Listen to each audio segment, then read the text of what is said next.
Hello, karibu sana.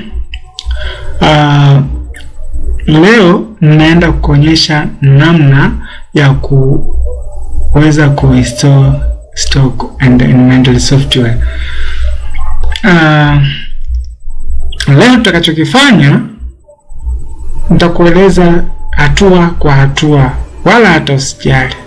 Sasa utaingia, utadownload kwenye website ya e-farmers software. Baada ya kudownload basi mimi tayari nikusha download. Sasa wewe utaingia hapo, utaikuta link hapo kwenye description, basi uhakikishe una download. Kwa hiyo utakachokifanya utaenda moja kwa moja kwenye downloads, utaikuta hapa. Mimi software ni hii hapa, nilisha download hii hapa.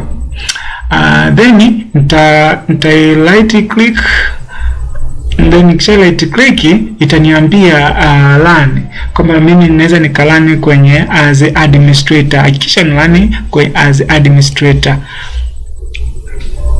Okay, utaisubiri kidogo, then itakuuliza hapa. Okay, yes, mimi nita click yes hapa.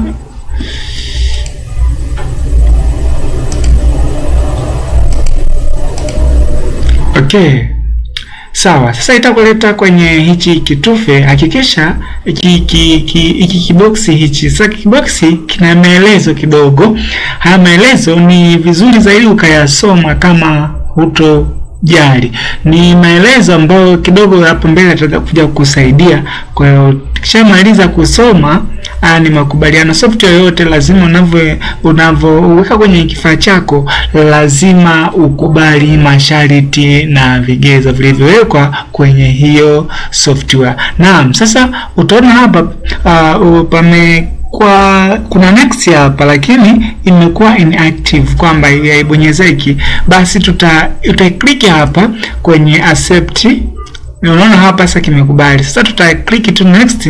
Alafu sasa ili hii software iweze kuapia hapa, lazima uhakikishe kwamba hichi kifaa, hichi kitufe kipo kinatiki. Alafu baada ya hapo click next. Baada ya hapo click next. Utaisubiri yenyewe iweze kufanya installation, yani ikae sasa kwenye kompyuta yako. Kama unavyoona hapa hamna kitu, lakini software hapa itakuja kukaa. Ikishamaliza tu ya icon ya stock and inventory itapia hapa. Moja tuone mpaka itakapomaliza. Wow, tumeona ni hii hapa imeshapia automatically. Sasa kama unataka moja kwa moja launch, yani kwamba ukisha finish hapa yenyewe ianze moja kwa moja, basi utahakikisha una finish hapa. Ukisha finish hapa, basi yenyewe itakufungukia moja kwa moja. Basi usisite, kama una swali lolote basi andika hapo chini nami nitakusaidia. Kama una swali au chochote, basi uhakikishe unanipigia au unawasiliana mimi kupitia mawasiliano yangu hapo chini. Basi naam, hapo utaisubiri sekunde kadhaa. Ikishamalizika na itafunguka hiyo software. Sasa kwa mara ya kwanza mimi tayari nilikuwa nimeshainstall kwenye kompyuta. Kwa mara ya kwanza wewe itakupeleka hapa moja kwa moja, itakuleta hapa kwenye hii screen. Itakwambia soma baadhi ya maelezo hapa, kama maelezo yalivyojieleza. Utasoma. Ukishamaliza na umeelezeka, basi hakikisha unakubali hapa. Ukisha accept hapa, basi sasa naam, itakuja hapa. Sasa ikishakuja hapa, sasa hapa ndo ndipo sehemu ya kwanza ambayo mara tu ukisha install utakutana na page hii hapa, hiyo screen. Sasa hapa sasa ukitaka kusoma mwenyewe sawa, unaweza ukaja hapa utajisomea tu kwamba inafanyaje kazi na wakina nani wanaweza kufaidika na hii software. Ukishamaliza kusoma basi utaenda jinsi kupata mawasiliano yetu, basi njoo hapa kipindi cha pili. Haya ni mawasiliano yetu, masaa 24 tunapatikana, kwa usisite. Hapa ni sehemu ya malipo, sehemu ya malipo ambayo mara nyingi kama utataka kulipa, basi utaingia hapa moja kwa moja.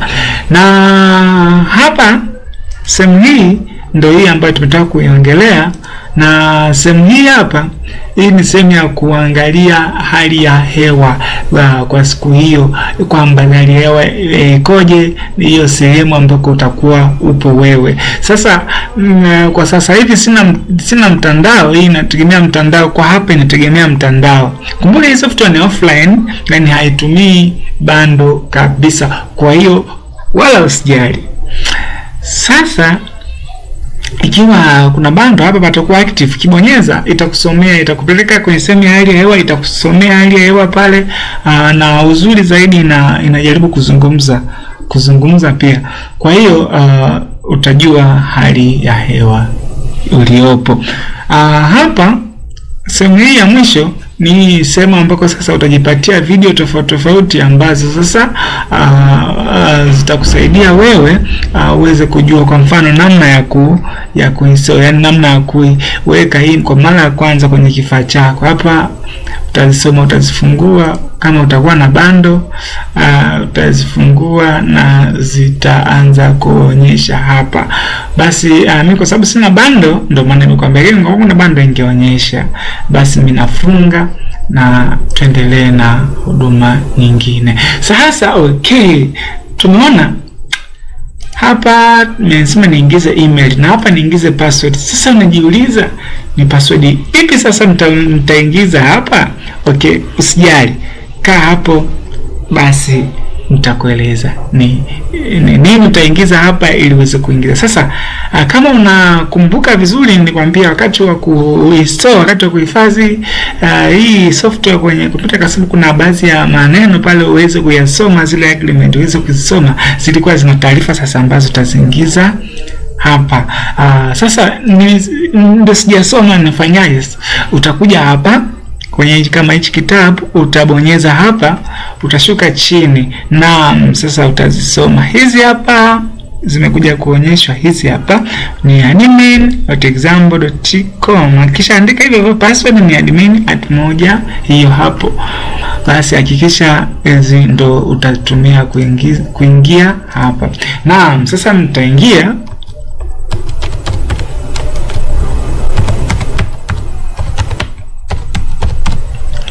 Sasa hapa nitaingiza ile password ambayo nilikuwa nimeiona pale. Jamani, password ni hii hapa, default hii hapa. Okay, mimi nitaingia. Wow, na nimeweza kuingia sasa. Okay, cha kufanya nikishaingia, utaona kuna vitu vingi sana. Ukitaka kuangalia basi utaona vingi sana, vingi mno utaiona hapa. Okay, sasa wala usijali, nitakueleza kimoja au hatua kwa hatua nini cha kufanya. Kija hapa inaonyesha zile default credentials. Nikisema default ni zile ambazo zimekuja na mfumo wenyewe. Kwambia jina unaitwa admin, alafu email inasema inaitwa admin@example.com. Sasa hizi inatakiwa zisiwepo. Sasa nitakiwa badilishe za kwako, usijali, tupo pamoja. Naona mara nyingi sana ukiona hichi kifaa hichi kidude hichi, ukiweka kasa hapa nakwambia open chat assistance. Yani kumbe sasa sihitaji sana nihangaike baadhi ya vitu vingine, itanifanyia yenyewe. Nitapata assistance masaa 24 hata kama sina bando. Cha kufanya, bonyeza hapa. Shabonyeza hapa, amekwambia kabisa hello, your stock and manual software assistant, try a select button or send report. Sasa ngoja tujaribu, wala usijali. Ninasema sales today. Okay, today, yeah, today today. Ngoja sasa mimi ukishamaliza ngoja tujaribu click hapa. Oho, kakwambia kabisa kwamba no sale found for today sales.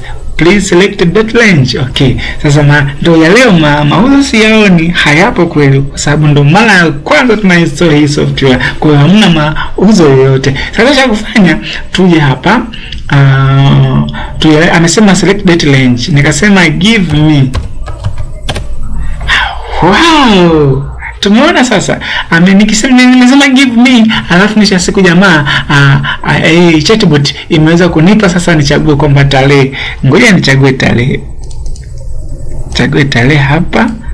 Okay, sasa hapa imenipeleka tena kwenye tarehe nyingine. Nimesema hadi kwenye range, yani kwamba kuanzia kipindi gani hadi kipindi gani. Okay? Mimi nitachagua nisema basi tarehe leo. Okay. Sawa. Angalia sasa alichokupa. Nakwambia hivi. Sell from hiyo hapo to hiyo hapo show up to 5 transactions. Sema no sales found for data. Amesema do you want to see a full? Nikisema yes. Nikisema yes, amesema full sales data from here hapo to here hapo is below. Guys, below, lakini sasa hamna mauzo, kwa hiyo hamna chochote. Ngoja turudi sasa, utaenjoy zaidi. Kaa hapo wala usijali. Turudi hapa. Kumbuka hii jamani, kulikuwa mna bando hapa kabisa, kulikuwa hamna access ya bando kabisa. Na sasa cha kufanya tutakuja hapa, utakuja tubadilishe kwanza zile taarifa ambazo zilikuwa zimekuja na mfumo tuweke za kwetu sasa. Yaani tutaweka za kwako sasa. Sio za kwangu mimi, ni za kwako. Yaani wewe kwa muda huu ni mwenye mfumo sasa. Utaingia hapa kwenye manage users. Ukishaingia hapa utakutana na hizi taarifa. Ngoja nikurudishe tena. Nimesema wapi? Hapa kwenye manage user. Utabonyeza hapa, alafu utaenda kwenye manage user. Utabonyeza hapa. Naam. Nimeona kuna taarifa ziko hapa.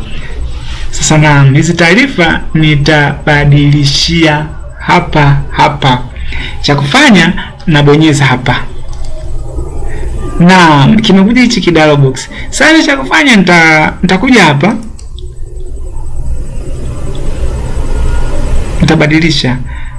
Ngoja nikuonyeshe sehemu nyingine hapa. Okay, ngoja tubadilishie kwanza hapa. Ni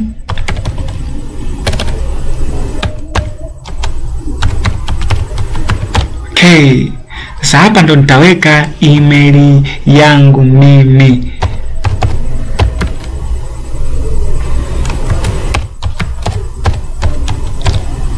Okay, naam. Sasa hapa nitaweka namba yangu ya simu. Naam, sasa hapa nitachagua Lulu, mimi ni admin automatically, ni admin, lakini mimi nitachagua tu admin. Admin, wewe ni admin. Basi hakikisha unaweka hapa. Sasa hapa professional, unaweza kuweka yoyote professional yako wewe. Mfano let's say manager. Okay, naam. Sasa hapa amesema select business name. Business name bado hatuna, lakini nitakuonyesha namna gani ya kuweka. Wala usijali. Ukishamaliza update hapa. Wow, ukisha update sasa hizo taarifa tumeona zimekuja hapa. Sasa ngoja nirudi. Umeona bado zimekusomea hizo taarifa. Kwa nini nimesema ni wapi? Hapa. Kuja wapi? Hapa. Sasa utajiuliza, password mbona sijabadilisha? Okay, sijali. Password hapa hamna sehemu ya kubadilisha password. Hii nikasema ni sehemu ya kwanza ya kubadilisha hizo taarifa hapa. Lakini kumbe naweza nikaenda kwenye vidoti vitatu hapa. Nikishabonyeza vidoti vitatu nenda nika update profile. Ni sawa tunakule. Sasa hapa ni pazuri zaidi. Twende kazi. Umeona hapa baada kwamba hapa napo utaingiza taarifa zako na hapo utaingiza taarifa zako kama tulivyofanya kule. Sasa kwa sababu ulishaingiza kule, hapa trim kwa sababu wewe ndio umesha login, hapa haisibadiliki mpaka logi kwanza out of log tena in, ndio ndipo zibadilike zile taarifa ambazo tuliziweka kule. Ngoja tuone. Ta log out, nitaingiza zile taarifa zangu sasa ambazo nimeingiza tena hapo.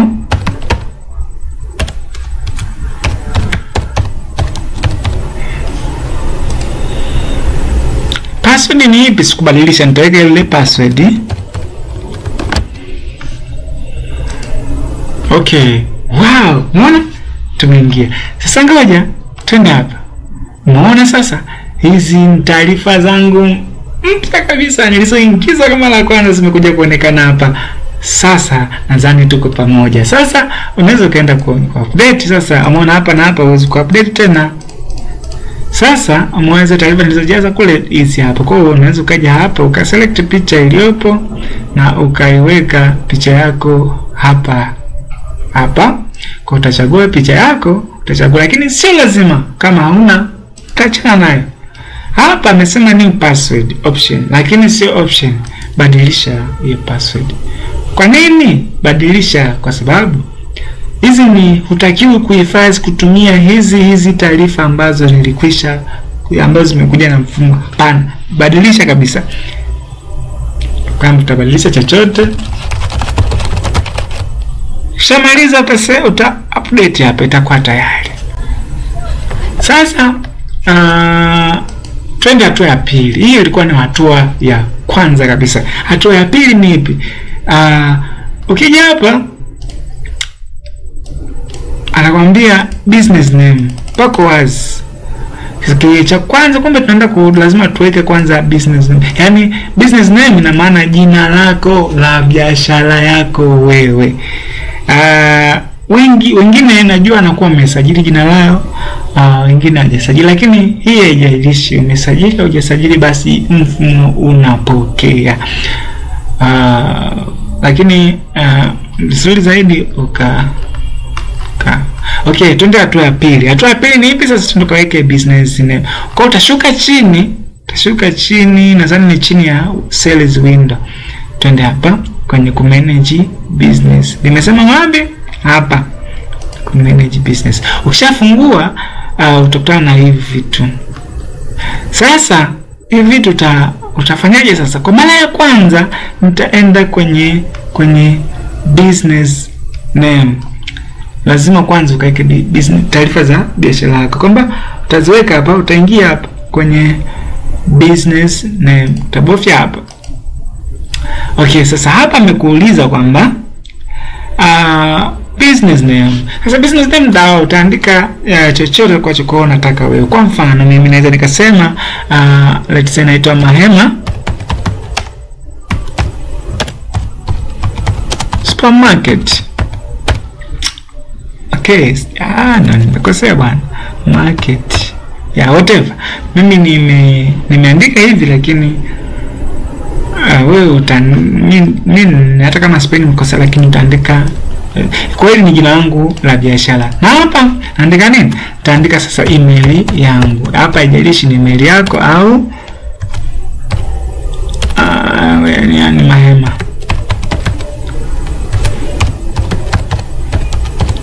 Okay, sasa kinachofuata hapa jamani, business email utaandika ya kwako whatever, ya biashara whatever. Lakini hapa utaandika namba yako ya simu. Cha kufanya andika. Okay? Hasa location hapo utakachokifanya utaandika biashara yako iko wapi. Utaniuliza hizi taarifa ninazoenda kuingiza zitatumika wapi? Hapana, wala usijali, wala usiofu. Tutaona zitakaenda kutumika.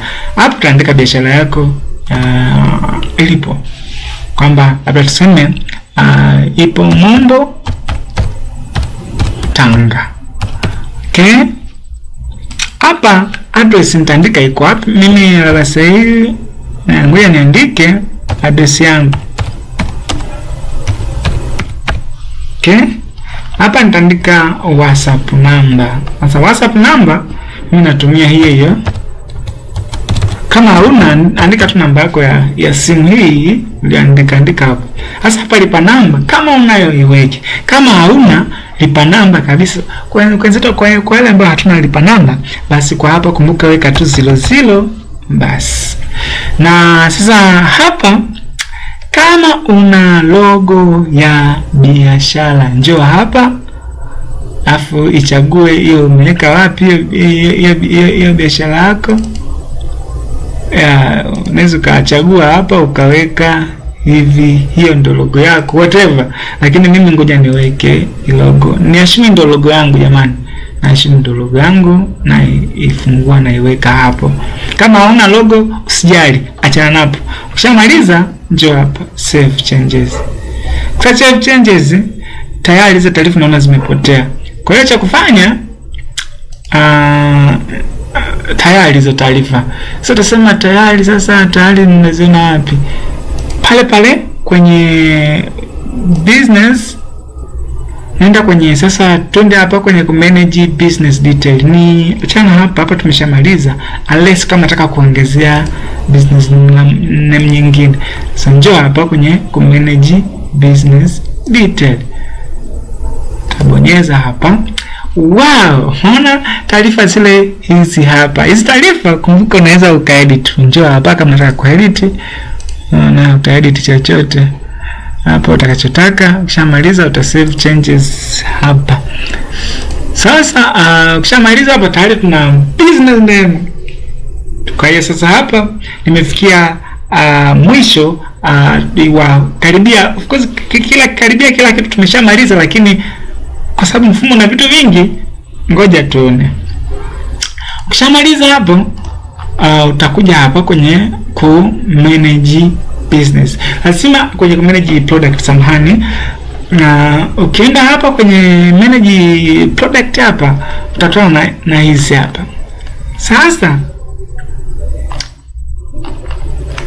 Sasa yani hapa ndo ndiko unapoweka stock yako ya kwenye biashara yako, iwe supermarket, iwe hardware, iwe maduka madawa, na sehemu zozote ambazo inahusu stock, basi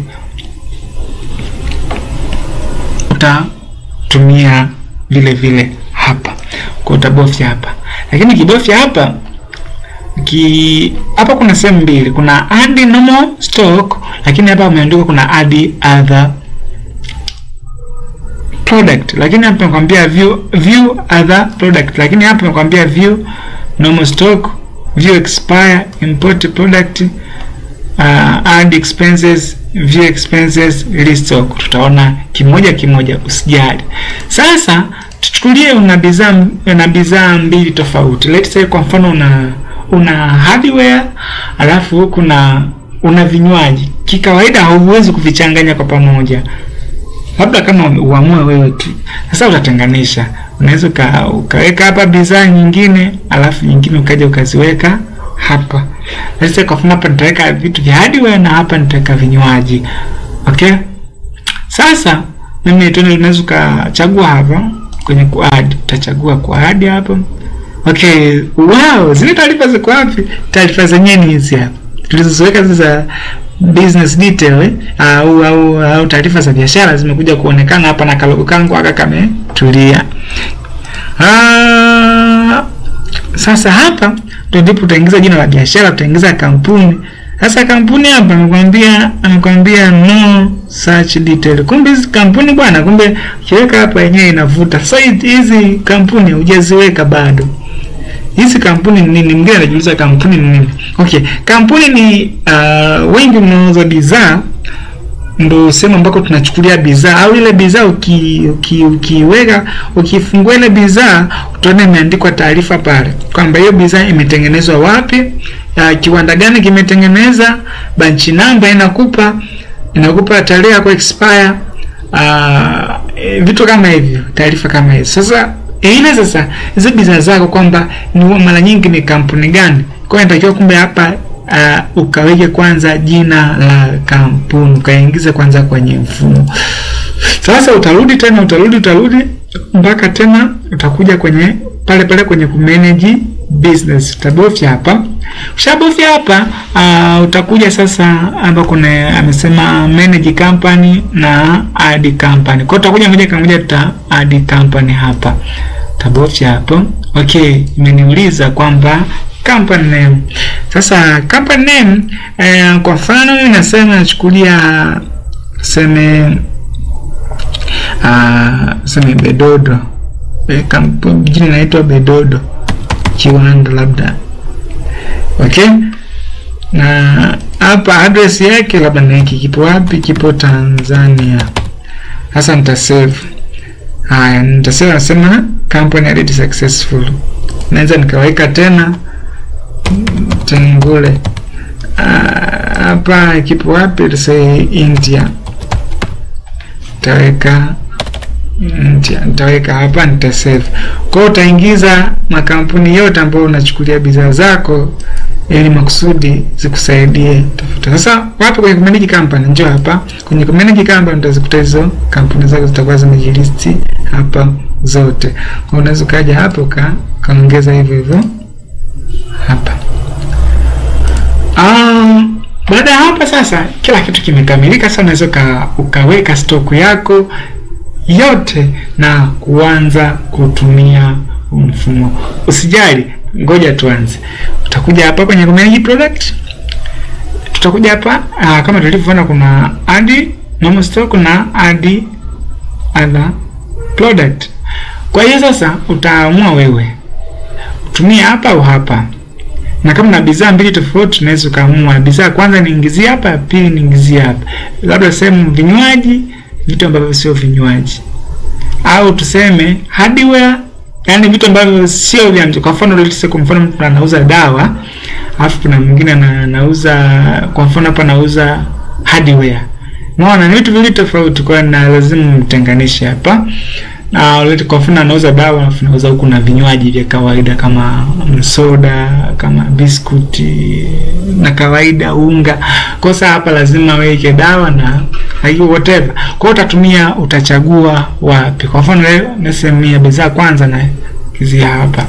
Hapa sasa utaingiza jina la bidhaa. Kwa mfano niseme kwamba Coca-Cola. Jina la kampuni hapa, nikija hapa nitaselect. Maana zile zilizoingiza zipo kuja say Bedodo. Okay? Imeniambia kwamba niingize sasa hizo bidhaa, niingize ziko ngapi? Hii Coca-Cola zipo ngapi? Sasa zimekuja 120. Sasa kwa mfano 24.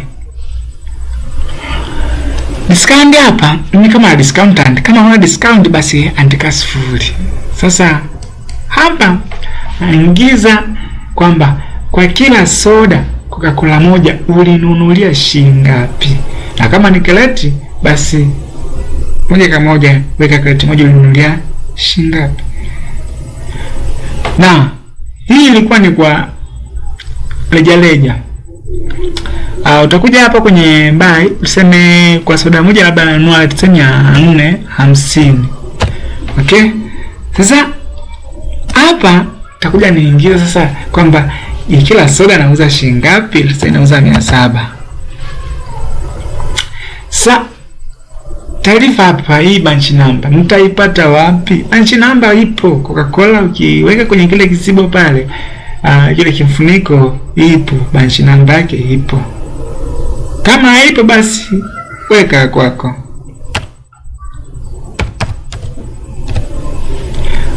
Okay, hapa utaselect sasa kwamba hiyo ni items, kwamba ni leja. Na ukifungua hivi kuna vitu vingi kwamba ni bottle si ngapi. Kwa hiyo naweza nikasema bwana inani yangu ni bottle. Safi kabisa. Sasa nikishamaliza imeniambia kwamba select a date range, kwamba so select manufacture date, kwamba sasa tarehe ya hiyo bidhaa imetengenezwa lini. Hii bidhaa sema sote zipata wapi hizo bidhaa. Kila bidhaa ikitengenezwa ipo, wala usijali, tutakuonyesha. Utachukua bidhaa yako, kigeuza pale nyuma au kwenye kifuniko, kwa mfano Coca-Cola kwenye kifuniko pale, hii ipo kwamba imetengenezwa lini na expire lini. Kwa hiyo iliyotengenezwa utaingiza hapa, utachagua hapo kwamba imetengenezwa muda gani. Sasa imetengenezwa mwezi wa 8 tarehe 1, click okay. Unaona hii hapa. Ina expire mwaka gani? Let's say tarehe hii hapa. Nikiupdate hapa, namekwambia product successful. Okay. Nikishamaliza hapo, nitakuja hapa. Hii bidhaa nitaionea wapi sasa? Kwa kama na bidhaa nyingine, endelea tu kuingiza nyingine, kisha kamilika nyingine. Sasa turudi tukaona ile bidhaa. Ile bidhaa naionea wapi? Okay. Hapa kwenye manage product. Utakuja wapi sasa? Kumbuka tuliingiza inasema no stock. Lakini hapa tukiangalia kuna view other stock, ambapo other stock ndani yake hii hapa. Kumbe tuliingizia hapa, tutaionea hapa. Hii hapa tutaionea wapi? Tutaionea hapa. Kiklik hapa. Tuone bidhaa. Wow, bidhaa hii hapa imeweza kuingia. Kwa sababu mimi ni admin na uwezo wa kufuta, kubadilisha. Lakini kwa mwingine hawezi kufanya hivyo. Sasa bidhaa yangu ni hii hapa. Unaona kwamba tuliingiza ngapi? Ziko 24, zilizouzwa 0, zilizobaki ni 24. Na hapa inaonyesha bei ya kununulia na hapa bei ya kuuzia. Sasa tufanye hivi. Ngoja tufanye kitu.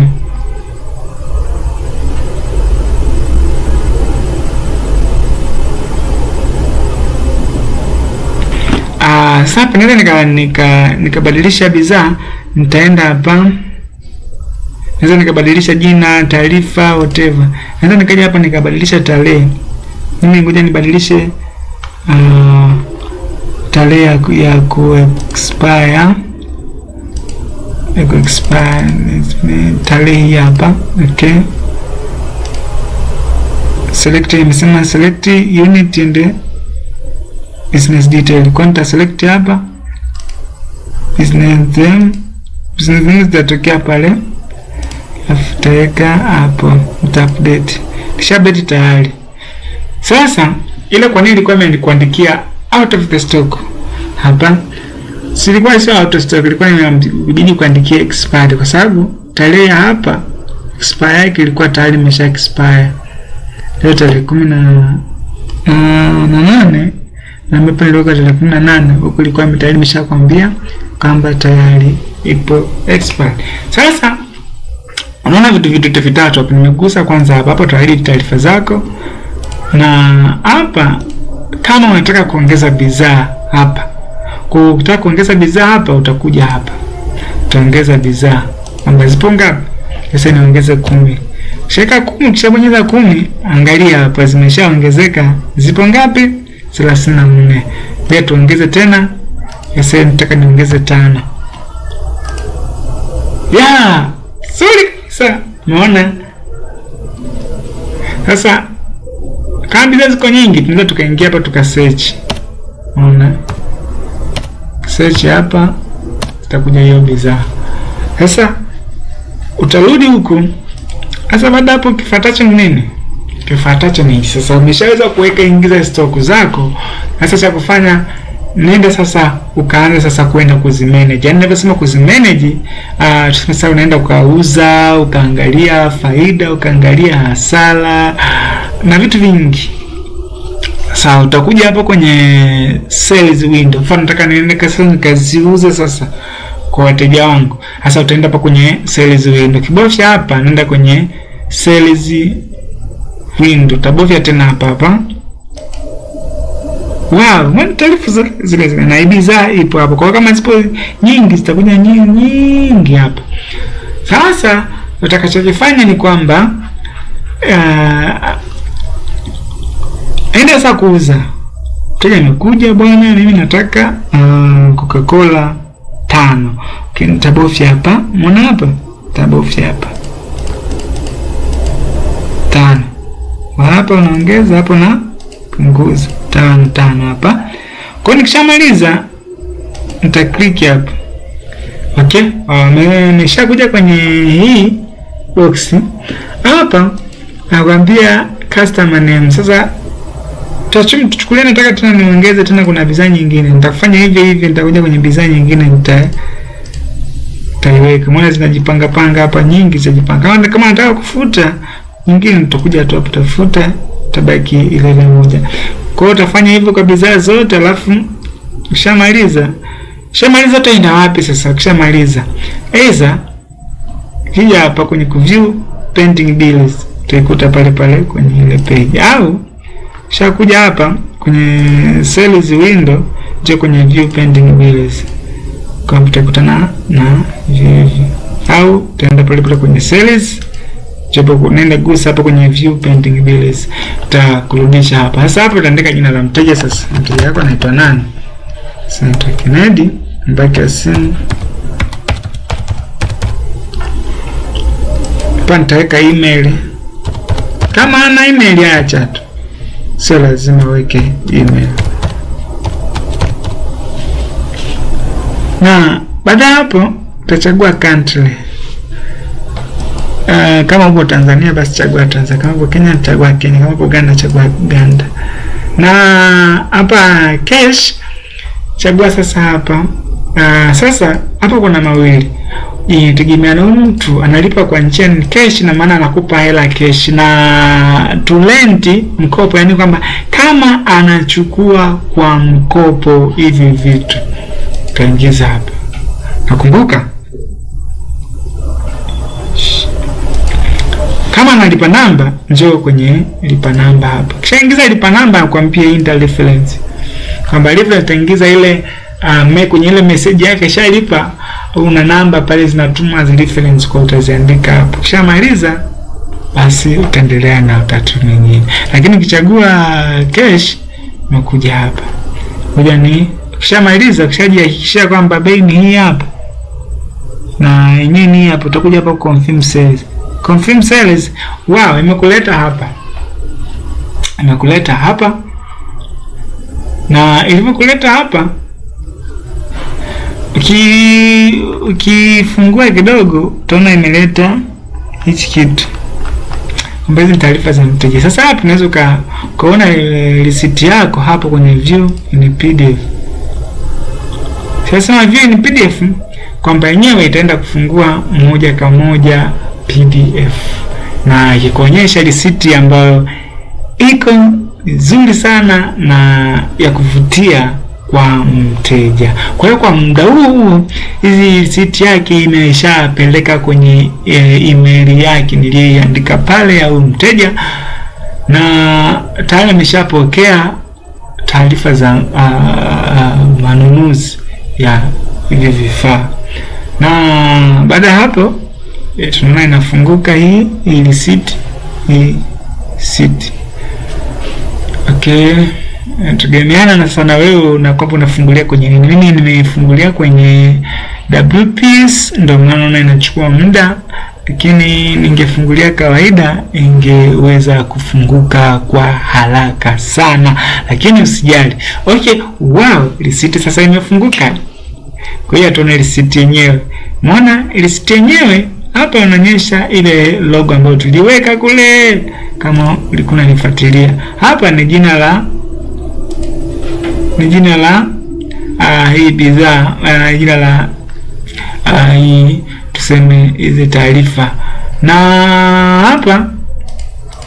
hapa ni tunasema ni ikiwa kwa unaweza kuskani kwamba taarifa za mteja huyu hapa, alinunua nini, alinunua ngapi, alinunua dozen au alinunua payment method, kwamba alilipia kwa njia gani, mtu aliyemhudumia mtu anaitwa hivi, muda ambao yani kwamba amehudumia mteja ni muda huu hapa, na kiasi ni hichi hapa, na unaweza kuskani hapo. Kwa hapo kama una printer basi una print moja kwa moja, kama una printer basi una print, lakini mteja tayari ameshapata ile receipt kwenye email yake. Sasa tuchukulie mteja na email, hataki email wa lakini hapa option sio lazima mteja apate hizo hizo taarifa, lakini wewe tayari mauzo yako yameshaingia. Sasa hapo unaweza ukatuma receipt kwenye email yake, na hapa unaweza ukatuma receipt kwenye WhatsApp namba yake. Utagusa hapa, utaenda unasema send full sales text, utaklik hapo. Basi kwa sababu kwa mara ya kwanza hivi vitu sija kufundisha, ndio maana utakuta kuna maonyesha error hapa, lakini ukisend hapa moja kwa moja itasend hapo, shakamilika hapo. Sasa baada hapo utarudi. Sasa umeona zile bidhaa zetu kwamba zimeuzika sold 5, zimebaki 34, ziliwekwa 39. Sasa je, zaje kuona mauzo? Twende tukaone. Mauzo mara ya kwanza utaenda wapi? Rudi kabisa, njoo kwenye reports. Sasa kwenye reports kibofya hapa, njoo kwenye sales report. Okay, safi kabisa. Muone nimekuonyesha hizi taarifa, nikwambia sales ni hizi hapa. Total paid debt utaona hamna, amesema total debt 0, grand total ni hii. Amesema transaction by top, tutakuja kuona vizuri hapa kuzungumza zaidi, lakini tuende hapa chini. Hii ni receipt namba yake, mteja, taarifa za namba za mteja, bidhaa aliyonunua, kiasi alicholipia, alichukua bidhaa ngapi, alilipia kwa njia gani, tarehe aliyekuja kupata huduma, na kwa sababu wewe ni admin itaonyesha na tuseme aliyemhudumia nani, na normal stock kwamba hii normal stock utakuona baadaye imeenda wapi. Kwamba hapa sasa unaweza kaangalia ripoti ya kuanzia kipindi fulani hadi kipindi fulani. Utachagua wewe. Mwa tumechagua hiyo tarehe mpaka hiyo hamna. Ukichagua tarehe hiyo hapo inaonyesha. Okay, sawa. Sasa cha kufanya tuchukue sasa mteja analipa kwa kutumia ndio hapo anaenda sasa. Kuna mteja mwingine amekuja, yeye anakopa 3. Naweka 3. Kumbuka hapa inabidi zipungue, kwa kibofya hapa anipeleka hapo kwamba niingize taarifa za mteja tena. Huyu mtu anaitwa Michael. Namba yake ya simu, email utaandika email yake kama ana. Kama ana basi wewe iache. Yes. Njoo hapa. Kwa sasa hivi kwamba huyu mtu anakopa. Naweka, tunabofya hapa. Kishabofya hapa, unaona wao nimekuambia kabisa process sale successful, kwamba imeletea receipt yake hapa, na hizi ndizo taarifa za kwamba umechukua ngapi, umechukua nini, nani aliyemsave, payment message. Unaona hapa ni mkopo. Okay, sasa huu mkopo hapa vile unaweza kumplay send WhatsApp receipt, japokuwa ameshapata tayari message ya kawaida na WhatsApp, ameshapata kwamba bwana umekopeshwa kiasi fulani, nini umekopeshwa kutoka kwa jina lako la biashara. Okay. Sasa turudi tena nyuma hapa. Kila nyuma tukaangalia report. Kiangalia report hapo, unaona kuna huyu mtu amekopa, kuna alama fulani hivi imemcholea hapo. Kama unaiona vizuri, kuna alama tofauti na hii imemcholea hapo. Na hapa angalia hapa, total ni ile sales ni cash. Total paid ni 0, kwamba hamna mtu aliyelipa mwenye anayedaiwa. Total debit kwamba imekopwa shilingi ngapi, kweli imekopwa hii hapa, tutakopesha jumla 5. Hapa ni changanuo kwamba sales imekuwa ni 3500 na normal stocks mambondo tumeyamkopea ukopeshwa ni shilingi 2100.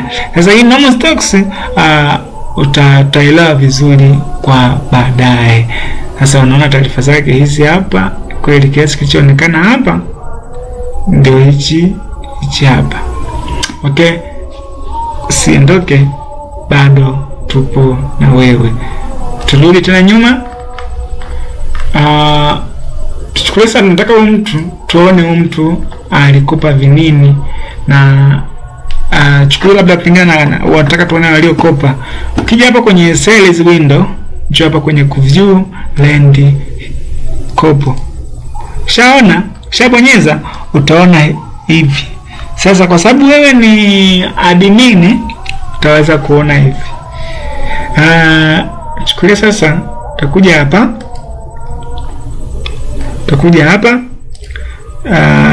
Kama unataka kuingiza email yake utaingiza sasa, kama unataka basi. Sasa hapo unaona kiasi unachodaiwa, kiasi chalipwa. Tuseme anadaiwa kwamba remain bado shingapi. Hii haibadiliki, hii hapa itabadilika na hapa itabadilika. Kwamba alichukua nini, alichukua nini. Sasa hapa tukibofya hapa view payment history, inakwambia hamna payment history for receipt hiyo hapo. Huyu jamaa.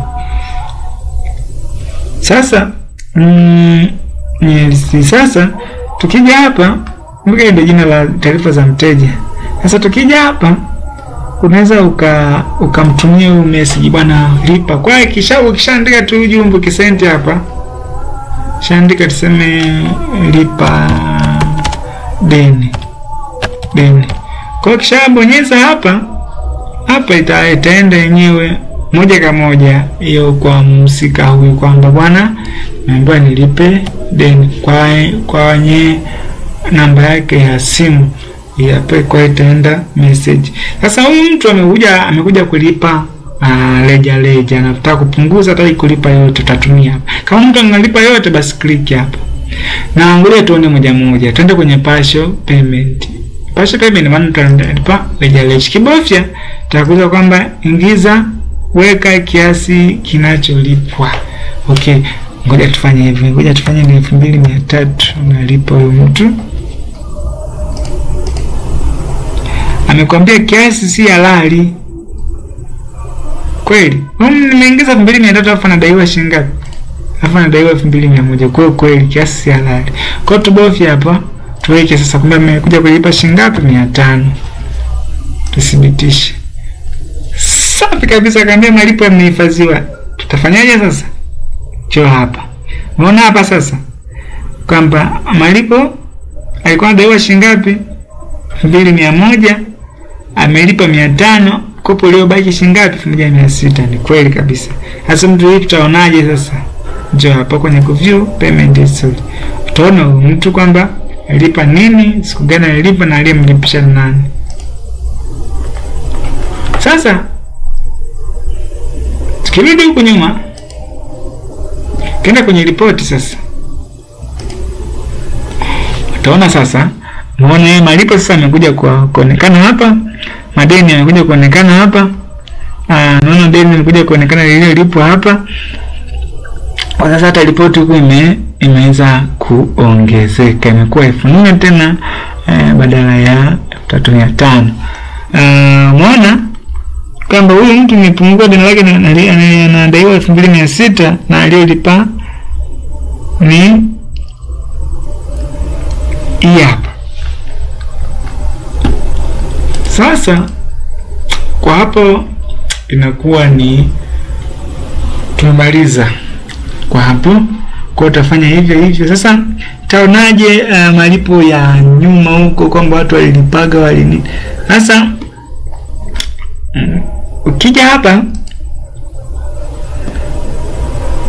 kwenye sales report hapa, kibofya hapa,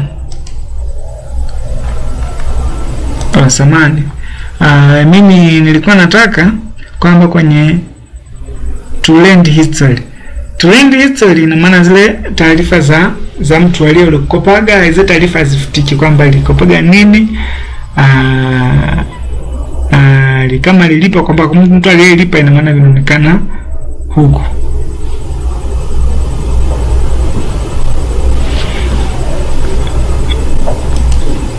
Itaonekana huko. Sasa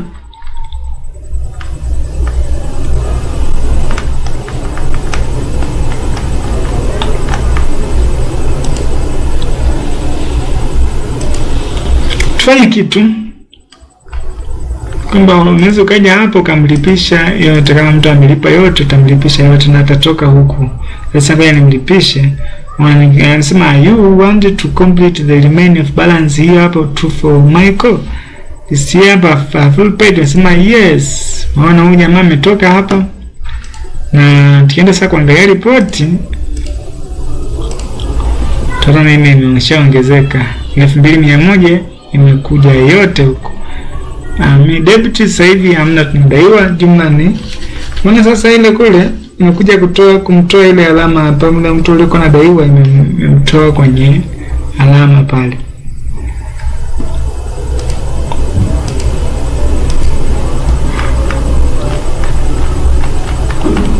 Sasa tukija hapa kwenye manage product, samani tena tukauze tena, tukajaribu kuuza sales. Akutana na nakwambia zimeshauzika ngapi? 8. Sasa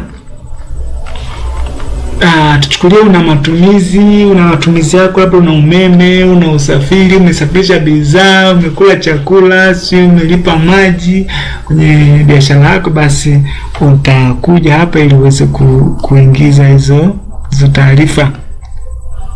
Sasa ukija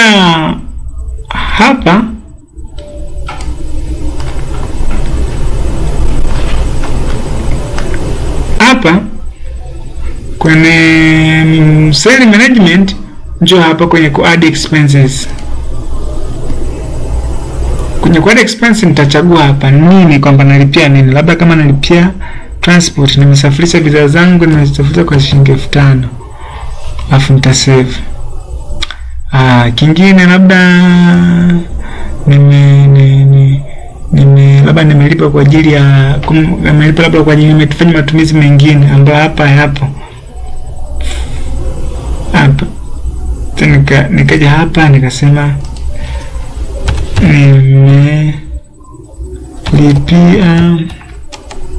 nimelipia matengenezo ya ofisi. Nishagua sasa pale ilikuwa hapa, nitaandika kwamba ni sasa kwa shilingi ngapi? 10,000. Alafu nitasave. Hasa hizi taarifa nitaziona wapi? Kwenye report hapa, view expenses. Tumeona hizi taarifa kwamba nitumia malipo, nilifanya transport, nitumia transport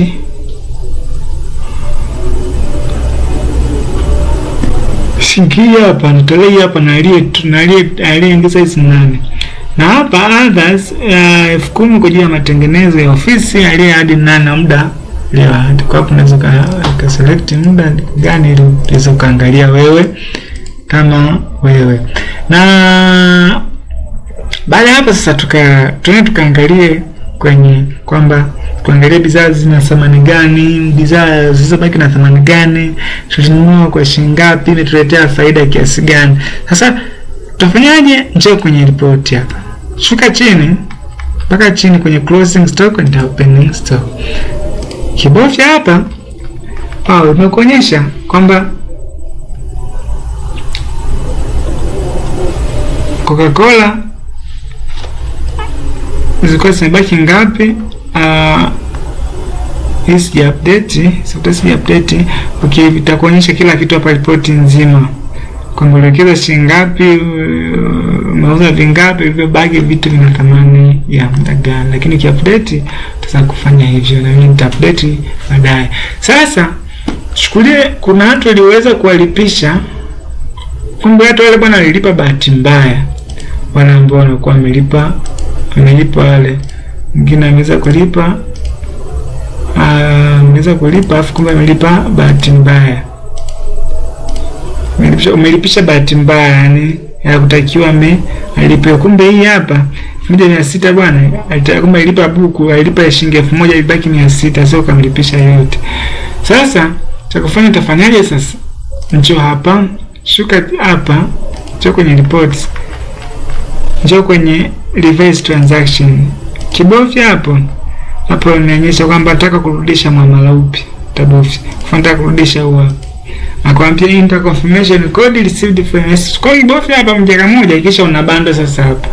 Kisha unaweka bando hapa na kuna ujumbe utatumiwa kwenye simu, ni kodi au kwenye SMS za kawaida, na zile SMS utaweza kuingiza hapa. Ukishaingiza hapa itakubali. Kwa mfano ukiingiza hivi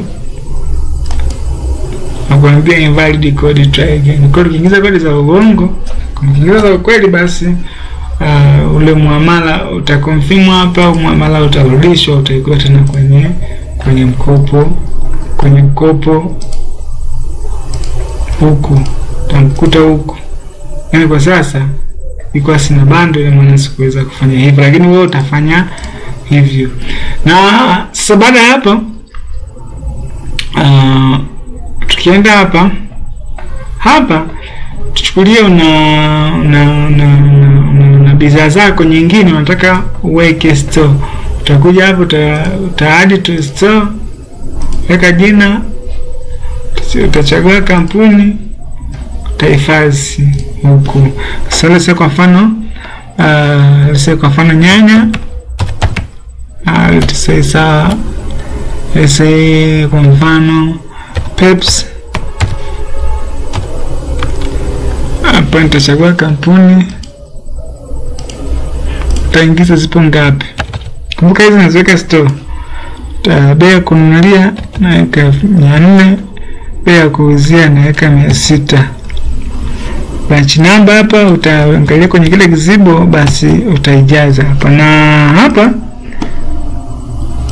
utaweza kuandika kwamba itengenezwa lini na itaweza ku expire lini. Naam. Sawa, kifanya hivyo uta add. Sema select unit, okay? Ta select ni kitu gani hicho? Ni bottle. Kufanya say bottle. Hapa bottle. Tabofya hapo.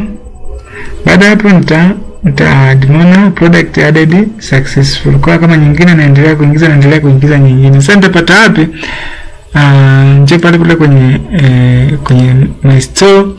Nje hapa kwenye view my store. Kija hapa tukutana na ile bidhaa hii hapa. Kumbuka hii bidhaa haiwezi kuonekana kwenye mauzo ya kawaida kule huku.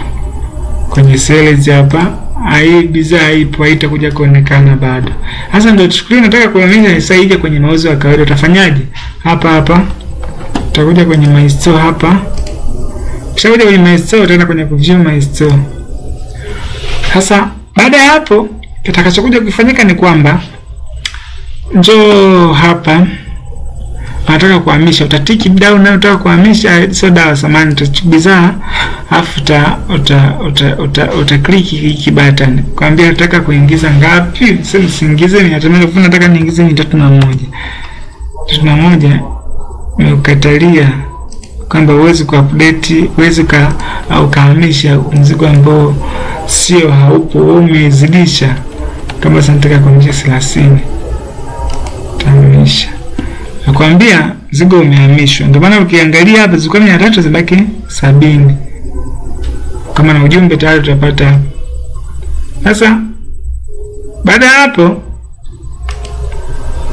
kienda sasa huku kwenye kuuza, utaikuta ile product hii hapa imeshajadi yenyewe. Hii hapa shajadi tayari yenyewe. Hii hapa Pepsi. Kwa mnaweza sasa ukaendelea kuuza. Kwa hivyo ndivyo tunavyofanya. Sasa mfumo kumbuka au software kumbuka inaweza kutengeneza kufanya vitu vingi sana. Sasa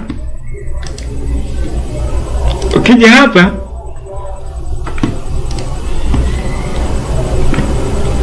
kwenye my store ni sehemu ambako utagenerate QR code, utagenerate barcode, utaangalia thamani ya mzigo mboko store. Unaona thamani ya mzigo mboko store ni hii hapa. Sasa utapo unaweza kugenerate QR code hapa. Kija hapa naandika jina utaandika jina la bidhaa. Utaandika jina la bidhaa, basi utakuja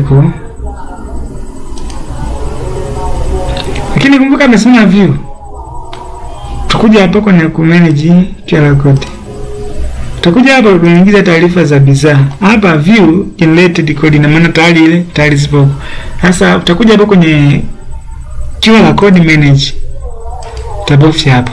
Utaingiza QR code. Sasa nataka nitengeneze QR code ambayo nitataka kwamba hii bidhaa itumie. Kwa mfano kwa mfano nataka tuende QR code, na mpa kiskani itakuja taarifa za bidhaa zangu. Mfano naweke Pepsi ile utakuja hapo utaweka sipo ngapi, sema siku gani, sema 5 kilograms. Nitachagua hapa nini, nitasema labda kwa mfano bottle.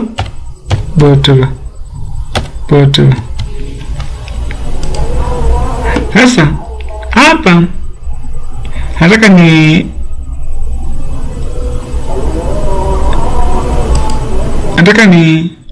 sasa hapa uingize taarifa zako zote nyingine, yani kwamba zisihusiane na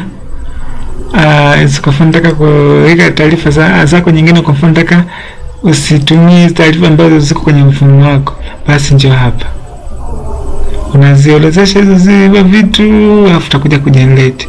Kwa itavitunza hivyo vitu.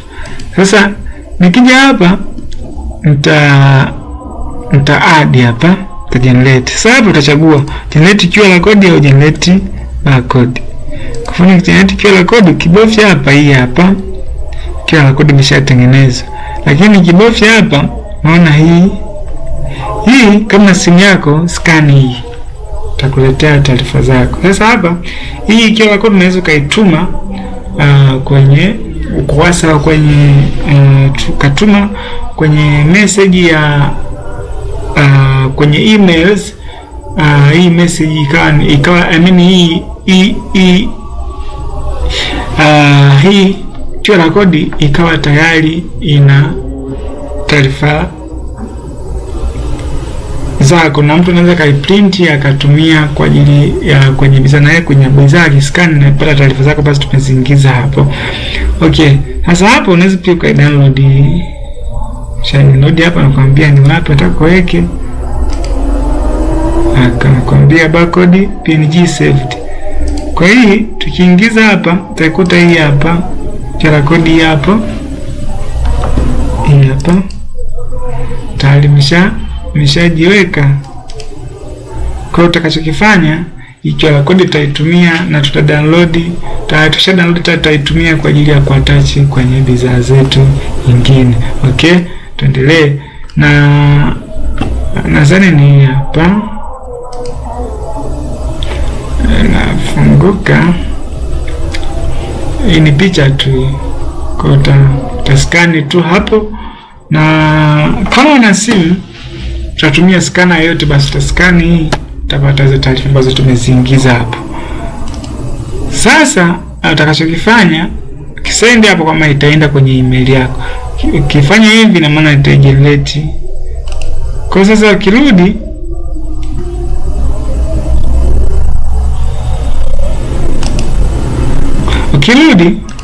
tukaanza taarifa tayari zimeshajigenerate. Tukisema view hapa, hizo taarifa naziona hapa kwa Pepsi. Hizi Pepsi, ukija hapa utakuta hizo taarifa zako zote. Umeona sasa, ukiklik hii imekuonyesha taarifa zako zote hizi hapa. Umeona? Kwa mnaweza ukalituma tena kwenye email, na kwamba ukiscan hizi taarifa zitaonekana ni hizi, zitaonekana ni hizi taarifa zote zitaonekana hivi.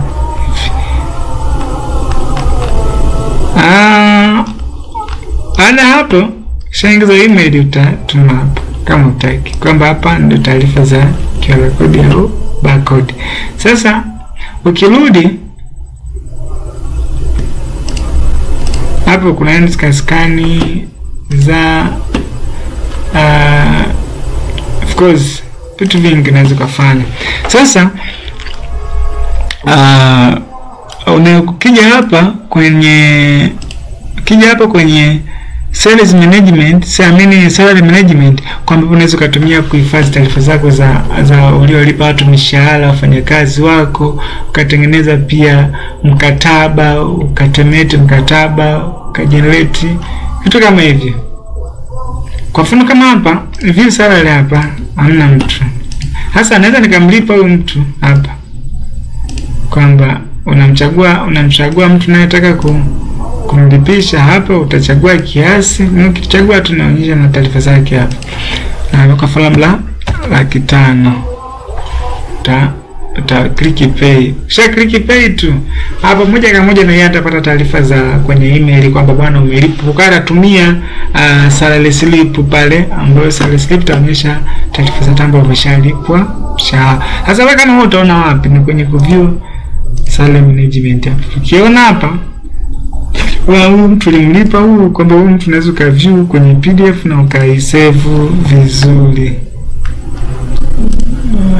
Save tufanye hivi kwamba huyu tayari hapo, unaweza ukaingia tukaopen, kwamba tutaona sasa hiyo PDF ikionyesha kwamba taarifa za malipo, kwamba sasa hii PDF naifungua, ina maana automatically yeye kashapata kwenye email yake yeye. Umeona zinakuja taarifa zako, salary payment history, na kwambia payment receipt, kwambia jina la huyu, email yake huyu, namba yake ya simu hii, amelipwa hii hapa, muda aliolipwa, afa kwambia thank you for your hard working. Safi kabisa, asante sana. Na baada ya hapa unaweza pia ukaja hapa tushaongelea tayari, ka view contract. View contract hapa unaona hamna kitu. Ukienda hapo kwa generate contract, hapo unaenda ku generate contract hapa, takuuliza kwamba jina lake, namba ya simu, barua, nini, makazi, utaingiza mshahara wake, utaka lipe shilingi ngapi, afu natengeneza, takuonyesha tayari hizo taarifa za mkataba. Sasa hapa tumeshamaliza hapa tayari. Asa mimi naenda kwamba hii pia tuende sehemu ya diary. My diary ambapo unaweza kuweka taarifa zako my diary, kwamba leo nimefanya nini utahifadhi, leo nimefanya nini utahifadhi. For let's say kwa mfano leo nimetoa somo. Hapo unaweza kusema nimetoa namna ya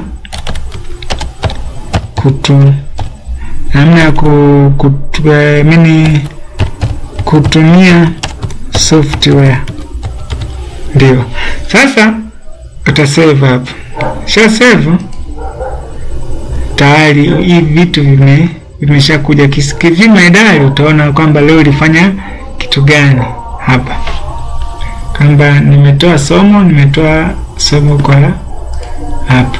Sasa njoo hapa kwenye add events. Kwa kama una shughuli yoyote ambayo unataka iwe inakukumbushwa mara kwa mara, bwana una shughuli fulani inakuwa nitakiwa uifanye.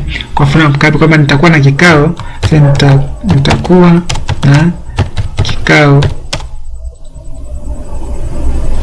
nitaselect hapa piki date events, kwamba ni lini nataka kwamba ili nikumbushe, kama tarehe 31 nitasave hapa. Kama na nyingine pia hivyo. Sasa nitakuja hapa kwenye view upcoming event. Hii hapa nitakuwa na kikao tayari. Kwa sasa kama nataka kuedit pia ni hapa una edit tayari, kwa nimeshamaliza. Na hapa sasa utakuwa unapata ujumbe kila mara kwa bwana natakiwa taarifa kama natakiwa na kikao mpaka siku ile inafika na muda ule, kwamba itaacha yenyewe kutumia kumbusha. Okay, twende hapa kwenye invoices. Unaweza kutengeneza invoice, ukaview invoice, ukapia view deliver note. Kwenye invoice hapa generate invoice, utakuja hapo utaandika jina la huyo mteja. Kwa mfano say e-farmers, mnaandika e-farmers, nataka nunue kompyuta, labda kompyuta ni laptop Dell. Haya, anataka kununua ngapi? Nakwambia enda option, kama hujui andika tu empty. Kama hapa price ese kwa moja ni 500,000. 500,000. Na anataka kununua ngapi? Anataka kununua 10. Ni nini anataka kununua hizo? Hizo ni piece, kiukweli ni piece. Kwa ni piece ta save. Kwa kama na nyingine, mbona hii hapa imeshajiadi hapa na hela yake hapa na tuto yake hapa. Na nyingine kama ninayo, kama nataka kununua, labda nataka kununua mouse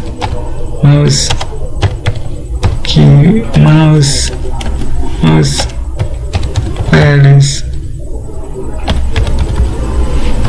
Hapa nitaweka kiasi hivyo hivyo, nitaweka 20,000. Ngapi? 2 ni piece hivyo hivyo,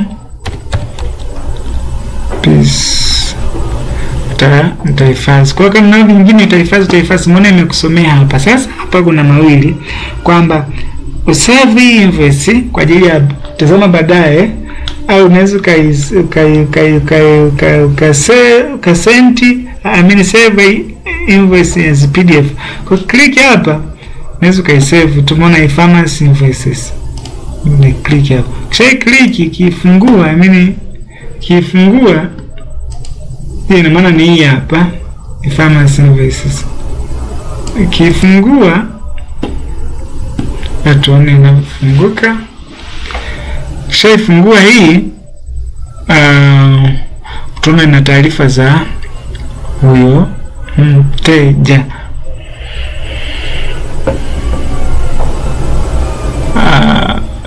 Shida hapa ni kompyuta. Kama kompyuta iko chapu, ile tachukua, haichukui muda kufungua. Ila sasa ni kompyuta ninayotumia ina uwezo kidogo, na pia ni kwa na hii ambayo naitumia kufungulia kidogo na yenyewe na changamoto. Hii hapa imeshafunguka. Tunaona Mahema Supermarket, taarifa zake hizi hapa. Amesema invoice, amesema bill to e-pharmacy, na amekwambia invoices, tarehe invoices na vitu alivyo order kununua na kiasi cha hapo. Kishuka chini amekwambia stamp point. Kwa hapa kama una stamp taweka hapa. Kama una stamp kiprint unaigonga muhuri. Kama na signature hapo unaweza kutumia hii digital signature, kwamba ukishaiweka digital signature automatically itakuja hapa yenyewe recharge sign. Na baada hapo hii inaweza nikasave kwa ajili ya baadaye. Sasa tuchukulia nimesha save. Utaiona hapo. Kija kwenye view utaiona hiyo. Hizo utazikuja kuziona. Sasa tuchukulie sana nataka kutengeneza deliver note, yani mtu akasha kuja amelipia, utakuja hapa kwenye view utakutana nayo. Sasa kija huko anakuambia int amount, kwamba nataka shilingi ngapi ninunue, yani sasa ninunue, nataka niingize shipping address, mfano PO box 217.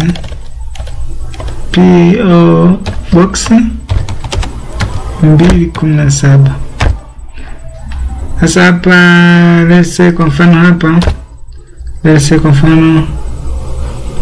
Arusha Njiro. Sasa hapa deliver note nikisave hapa, kisha save inaniambia ni view kwenye PDF. Ni hapa nasema deliver note.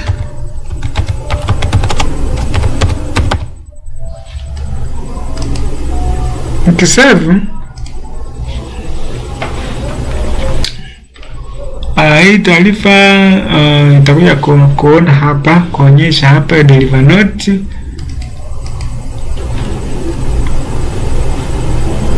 Hii hapa kama deliver note ni hapa. Amesema deliver note kabisa, amesema deliver namba 2. Amesema deliver to e-pharmacy address niliandika ni hapa. Items ni hapa. Amesema I receive and sign sekota print, utakuwa umemaliza. Sasa tumeongelea vitu vingi sana kwa sasa, na nadhani vilivyobaki sio vingi sana. Na utakuja hapa nimeacha kwanza, kumbuka vizuri. Hapa ni sehemu ambapo unaweza kutengeneza tangazo.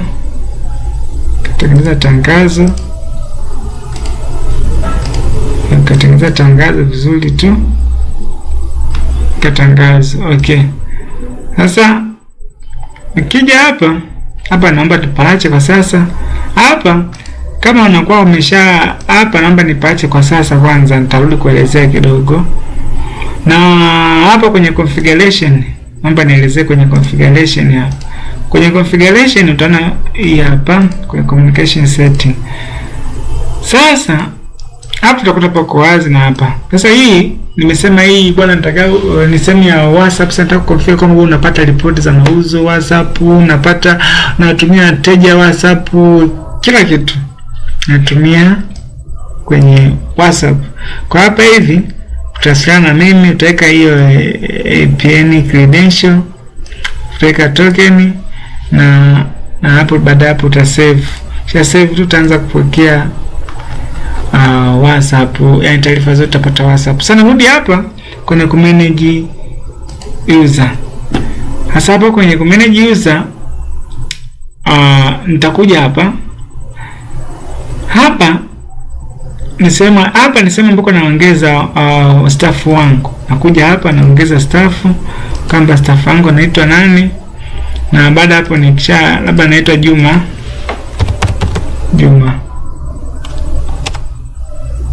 Kitambi Juma. Sasa hapa nitaandika namba simu. Sasa hapa nitaandika email yake.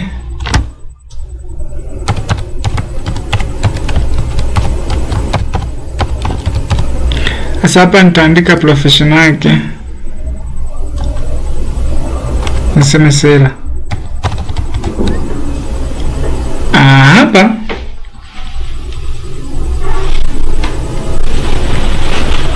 Hapa nitachagua sasa nani. Ni kama ni mtu namweka admin, sasa nitaweka hapa nimweke admin. Kama huyu ni staff wa kawaida, basi nitaweka staff wa kawaida. Kama yeye ni storekeeper, basi nitaweka hivyo storekeeper. Baada ya hapo kama staff wa kawaida nitahifadhi hapo password. Hapo nitamtengenezea password huyo mtu, na hapa business name nitachagua basi napataka kuoperate wapi. Kwa hiyo nita click save. Click save, hapo tayari, na maana huyo mtu atakuwa kama na bando, atakuwa huyo mtu ameshaweza kupokea hizo taarifa ambazo sajili hapo ataipokea kwenye email yake, na kwenye message ya kawaida atapokea. Hapa ukishamsajili huyu mtu, kija kwenye view hapa utakutana na huyu mtu. Sasa huyu mtu hawezi muona hapa business name nothing. Kwa utakuja hapa select kwanza hapa business name, utaselect hiyo, utaselect mara tayari. Sasa huyu mtu unatakiwa umpe permission. Wewe admin automatically wewe unaweza kuoperate sehemu yote, lakini kama sio admin basi lazima umpe kwanza permission kwamba anataka afanye nini.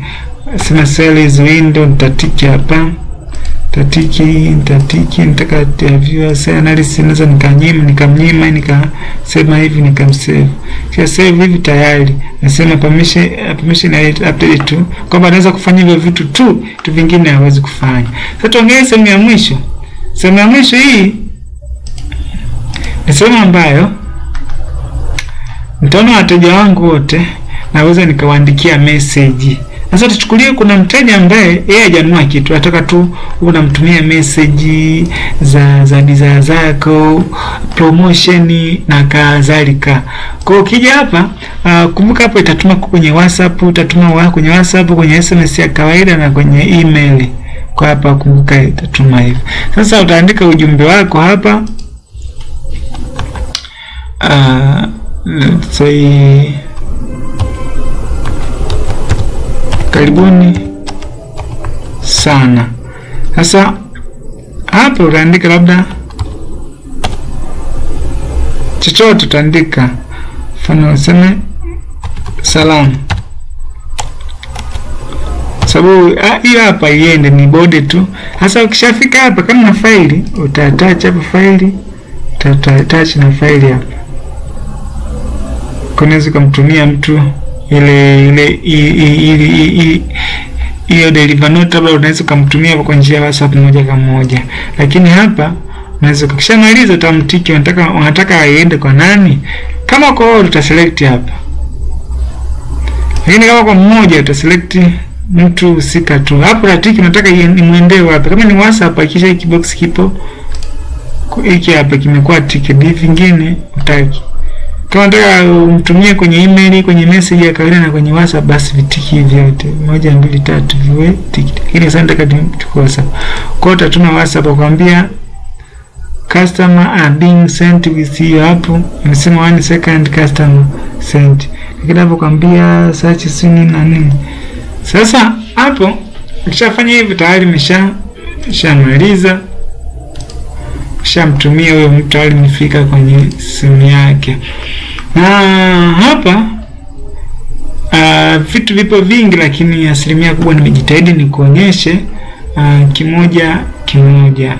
Lakini kuna baadhi ya vitu vingine sasa utakuja kuviona hapa, utakuja kufungua mwenyewe. Utakuja kuangalia sales report tayari, view financial summary. Yenyewe itakuwa kwamba mteja aliuza, staff wako aliuza hili vitu, aliuza kwa shilingi ngapi.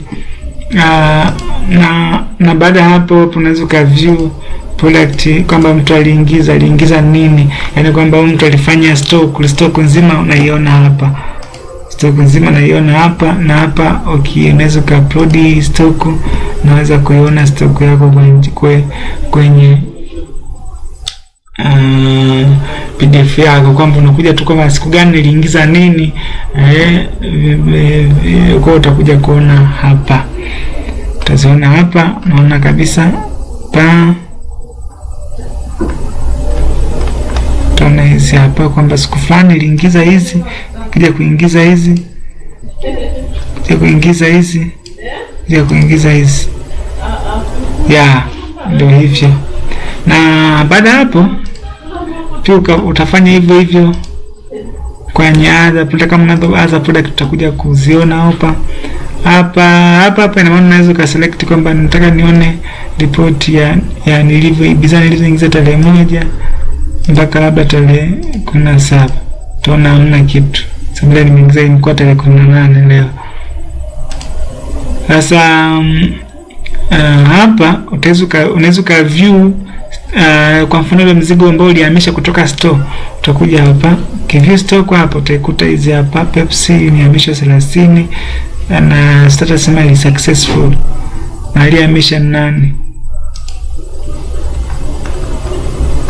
Hapa sale analysis, unaweza kufanya analysis kwamba wauza shilingi ngapi, uliinvest shilingi ngapi, umepata shilingi ngapi mpaka sasa hivi.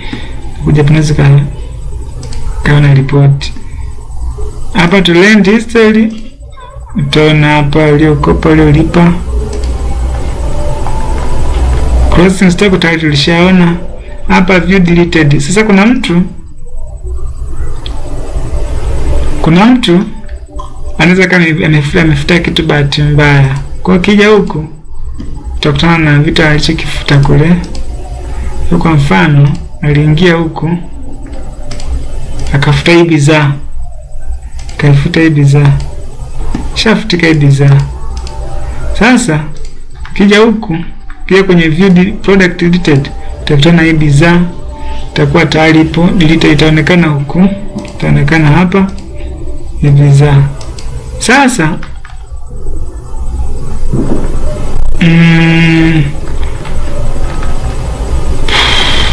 nadhani nashukuru sana kwa kuwa nami, na nitaendelea kujuza zaidi na kufundisha zaidi na zaidi. Nakushukuru sana, karibu sana Stock Inventory Software. Tupo kwa ajili ya kurahisisha biashara yako na kuifanya biashara iwe rahisi na iweze kupata wateja wengi. Karibu sana, usisite tena kama una swali basi unaweza kuwasiliana na mimi moja kwa moja, ukawasiliana sisi moja kwa moja, na hapo chini nitakuwekea mawasiliano yetu. Asante sana, karibu tena, nikutakie wakati mwema, na save hapa. Okay. Asante sana.